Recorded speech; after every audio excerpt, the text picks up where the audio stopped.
A'udhu billahi minash-shaytanir-rajim. Bismillahir-rahmanir-rahim. Assalamu alaikum wa rahmatullahi wa barakatuhu. Today our topic is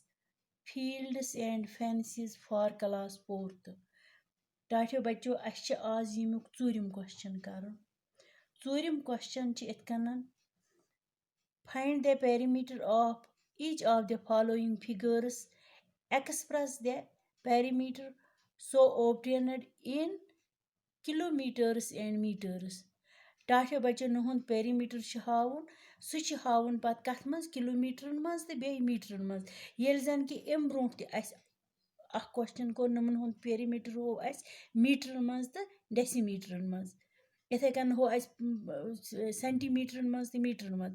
आज हावुन अस kilometre मज ते मीटरस मज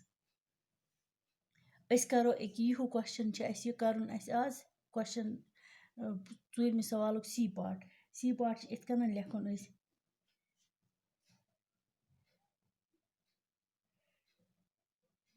perimeter of the given figure you see this much given figure सु छ ये अस लेखो इत कन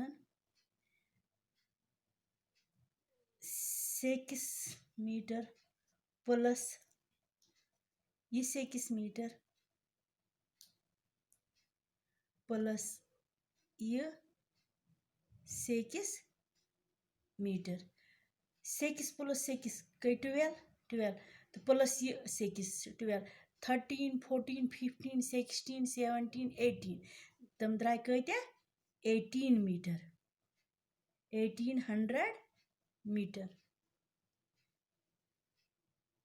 तम द्राय 1800 मीटर तो ताशा बच्चो तशुमा मे वोनमुत अकिस 1 किलोमीटर गो 1000 मीटर्स बराबर तेल क्या लेखो अस तेल लेखो अस इत कनन ये छ बराबर 1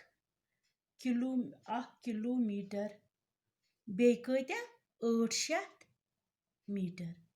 800 मीटर इथे कनन करो अस ब्याह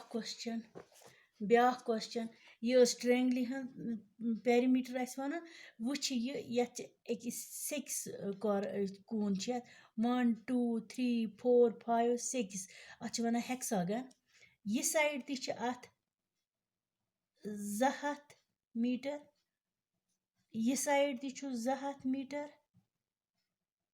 ये साइड ति छु 200 मीटर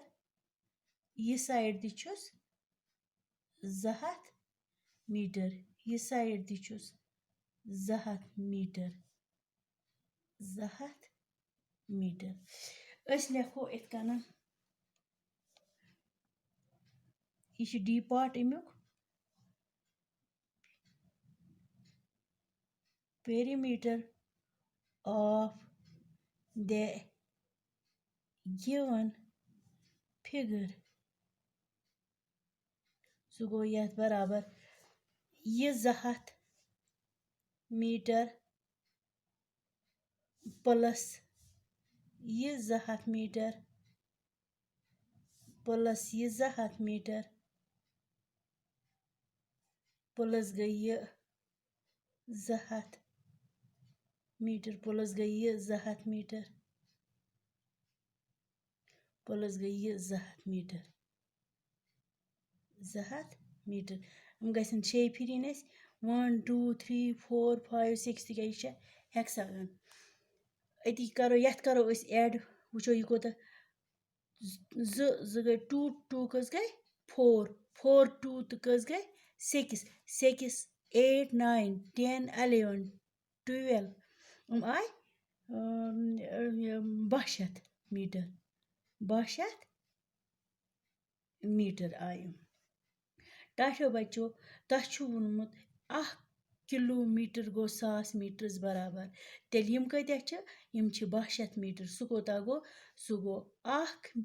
किलोमीटर बे कत्या गयस 200 मीटर खुदा हाफिज।